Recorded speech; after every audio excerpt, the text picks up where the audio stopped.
Laksana bayi ajaib, kelahiran Nabi Muhammad benar-benar membawa keberkahan bagi seluruh alam. Dahulu setelah Nabi Muhammad lahir, Allah Subhanahu wa Ta'ala telah membekalinya dengan mukjizat-mukjizat yang sangat menakjubkan. Mukjizat yang pertama, tubuh mengeluarkan cahaya indah. Peristiwa ini juga dirasakan Siti Halimah ketika pertama kali melihat bayi Nabi Muhammad untuk diasuhnya. Siti Halimah melihatnya penuh takjub. Wajah sang bayi yang bercahaya membuat dirinya begitu kagum karena baru kali itu ia mendapatkan bayi yang luar biasa. Adapun mukjizat yang kedua, yaitu air susu yang melimpah. Salah satu mukjizat Nabi Muhammad saat masih bayi adalah air susu yang melimpah dari ibu asuhnya Siti Halimah. Sebenarnya, tubuh Halimah saat itu sangat kurus dan kering.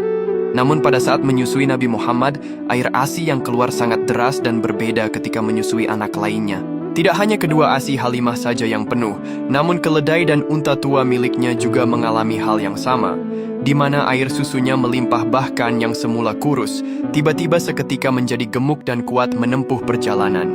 Halimah dan sang suami pun bisa menghilangkan dahaga masing-masing. Keluarga Halimah yang awalnya sangat miskin dan serba kekurangan, ketika mengasuh Nabi Muhammad lantas mendapat rezeki yang berlimpah penuh keberkahan. Adapun mukjizat yang ketiga, yaitu lahir dalam keadaan sudah berkhitan. Hal ini membuktikan bahwa beliau merupakan manusia yang selalu dijaga kesuciannya oleh Allah Subhanahu wa Ta'ala. Selain berkaitan dengan kesucian zahir berupa khitan, Nabi juga beberapa kali mengalami penyucian batin melalui pengalaman luar biasa. Adapun mukjizat yang keempat, yaitu pada usia 5 bulan ia sudah pandai berjalan, lalu usia 9 bulan ia sudah mampu berbicara, dan pada usia 2 tahun, Nabi Muhammad sudah bisa dilepas bersama anak-anak Halimah yang lain untuk menggembala kambing.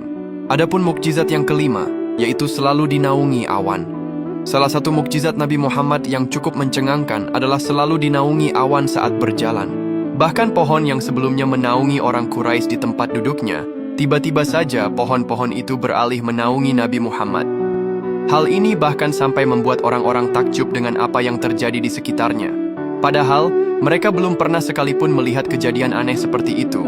Mukjizat Nabi Muhammad saat kanak-kanak juga sangat dirasakan Abu Thalib saat mengasuhnya.